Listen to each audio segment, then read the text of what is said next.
दोस्तों, आज के इस वीडियो में हम आपको एक ऐसे शख्स के बारे में बताने वाले हैं जो कई सालों तक अपनी बीवी को अकेला छोड़कर पैसे कमाने के लिए घर से चला गया। फिर जब वो एक दिन अचानक वापस अपने घर आया तो उसने देखा कि एक नौजवान लड़का उसके बीवी के पैरों को सहला रहा है। यह देखकर उस शख्स के होश उड़ गई। उसके बाद में जो कुछ हुआ उसके बारे में जानकर आप भी हैरान और परेशान हो जाओगी। इसलिए आज का यह वीडियो आप सभी के लिए बहुत खास है। आप इसको आखिर तक जरूर देखें और मेहरबानी करके शेयर भी कर दें ताकि और भी लोगों के पास में यह वीडियो पहुंच जाए। तो चलिए दोस्तों शुरू करते हैं। दोस्तों, किसी ज़माने में एक शख्स गरीबी और गुर्बत की हालत में अपनी ज़िंदगी जी रहा था। उसकी शादी भी हो चुकी थी लेकिन अभी तक उसके कोई औलाद नहीं हुई थी।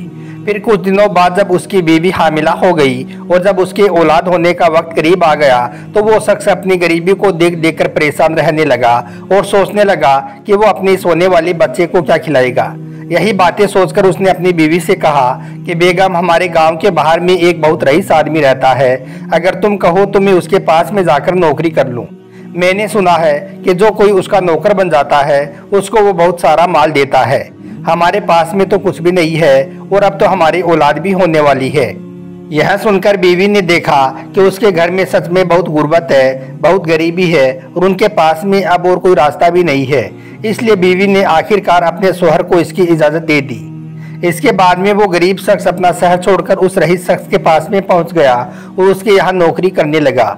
और इस तरह से फिर वो 20 सालों तक उस रईस आदमी की खिदमत करता रहा। 20 सालों के बाद में एक दिन उसके दिल में अपने बीवी और बच्चे की मोहब्बत जागी। इसलिए उसने उस रईस आदमी से कहा कि अब मैं अपने घर वापस जाना चाहता हूँ और अपने बीवी बच्चे से मिलना चाहता हूँ। यह सुनकर रईस आदमी ने खुशी के साथ में उसको इजाज़त दे दी और साथ ही उसको बहुत सारी बकरियाँ, भैंसे और ऊँट भी दिए और उसको एक अमीर आदमी बनाकर घर जाने की इजाज़त दे दी। फिर वो शख्स अपने घर की तरफ रवाना हो गया। रास्ते में उसका गुजर एक ऐसी जगह से हुआ जहां पर उसे एक झोपड़ी दिखाई दी। वो उस झोपड़ी के पास गया तो उसने देखा कि उसमें एक फकीर आदमी है जो अल्लाह की इबादत में लगा है। उसने उस फकीर आदमी से कहा कि क्या मैं आपकी झोपड़ी में एक रात गुजार सकता हूँ, तो उन्होंने इसकी इजाज़त दे दी। अब वो शख्स उस झोपड़ी में रुक गया और रात भर उस फकीर आदमी को देखता रहा।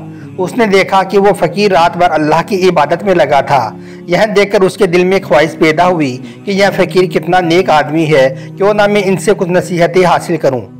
बस यही सोचकर उस शख्स ने फकीर से कहा कि वो उसे कुछ नसीहत करे। तो यह सुनकर फकीर ने कहा कि मैं नसीहत तो करूंगा लेकिन हर नसीहत के बदले में कीमत वसूल करूंगा। उस शख्स ने कीमत पूछी तो फकीर ने बताया कि हर नसीहत के बदले में उसे एक ऊँट देना होगा। यह सुनकर उसने सोचा कि मैं तो बहुत मालदार हूँ, अगर मुझे नसीहत मिल जाए तो ऊँट की कोई बात नहीं है। इसलिए फिर उसने एक ऊँट फकीर को दिया और नसीहत पूछने लगा। फकीर ने नसीहत करना शुरू कर दिया।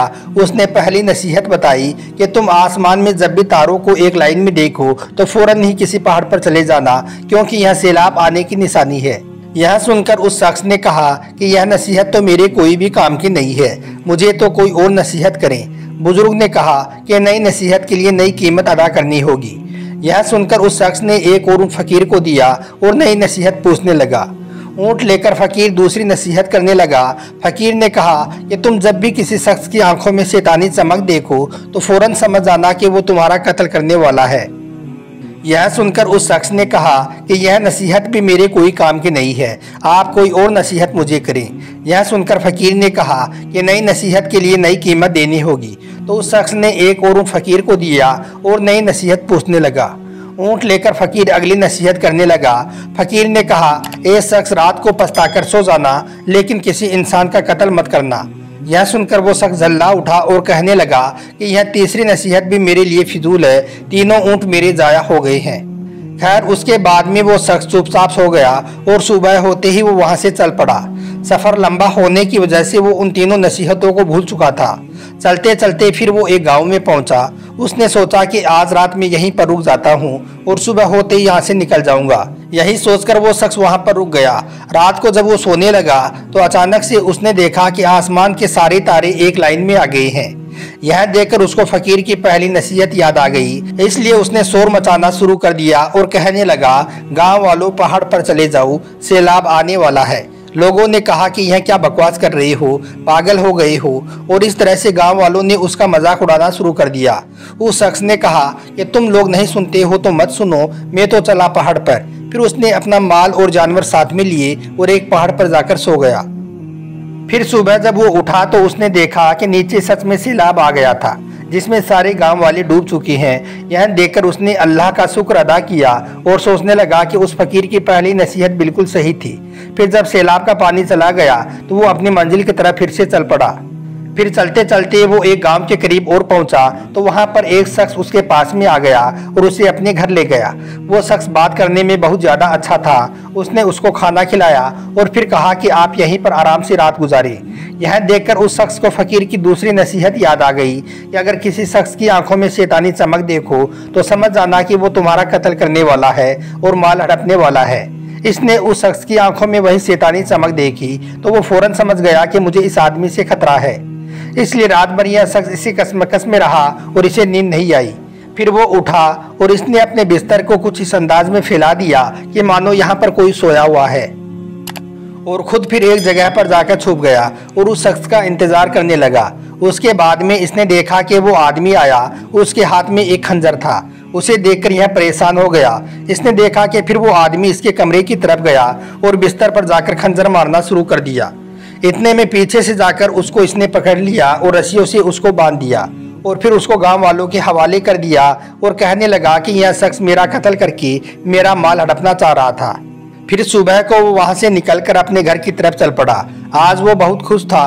पूरे 20 सालों के बाद वो अपने घर जा रहा था, मगर जैसे ही वो अपने घर के अंदर पहुंचा तो उसने देखा कि उसकी बीवी के साथ में एक नौजवान लड़का है जो उसके पैरों को सहला रहा है। यह देखकर वो गुस्से से लाल हो गया और सोचने लगा कि मेरी बीवी तो मेरे पीछे से बदकारी करनी शुरू कर दी है और इस लड़के को अपना बना लिया है। उस लड़के को देखकर इसका खून खुल गया और उसका कत्ल करने के लिए आगे बढ़ा। लेकिन तभी उसको फकीर की तीसरी नसीहत याद आ गई कि बेटा पछताकर सो जाना, लेकिन किसी का कत्ल मत करना। उसने सोचा कि चलो फकीर की तीसरी नसीहत को भी मान लेता हूँ। उसने अपना गुस्सा खत्म किया और वापस घर से बाहर आ गया। सुबह हुई तो उसके दिल में ख्याल आया कि गांव वालों से कुछ बात करूं। इसलिए फिर वो गांव वालों के पास गया और उनसे पूछने लगा कि यहाँ पर पहले एक आदमी रहा करता था, उसकी बीवी थी, उसके बच्चा होने वाला था। तो यह सुनकर गांव वालों ने उसे बताया कि हाँ, यहाँ पर पहले एक गरीब आदमी रहता था जो बरसों पहले रोजी रोटी की तलाश में घर से निकल गया था। उसके बाद अल्लाह ने उसकी बीवी को एक बेटा अता किया जो अब एक कड़ियल और खूबसूरत नौजवान बन गया है और अब वो अपनी माँ के साथ में इसी घर में रहता है और अपनी माँ की बहुत खिदमत करता है। यह सुनकर उसके जहन में फौरन यह बात आ गई कि रात को उसने जिस लड़के को देखा था वो उसी का बेटा है जिसका कत्ल करने का ख्याल उसके दिल में आ गया था। फिर वो फौरन अपने घर पहुंचा और बीवी बेटे को गले से लगा लिया और अल्लाह का शुक्र अदा करने लगा। इस तरह से दोस्तों उस फकीर की तीनों नसीहतें सही साबित हुई। उसके 3 ऊँट तो चले गई, लेकिन अल्लाह ने उसे कितने बड़े नुकसान से बचा लिया। इसीलिए तो कहते हैं कि जो सच्चा फकीर होता है उसके मुंह से निकली हर बात सच्ची होती है। इस शख्स के फकीर की नसीहतें काम आ गई और वो 20 सालों के बाद में अपने खानदान से सही सलामत फिर से मिल गया।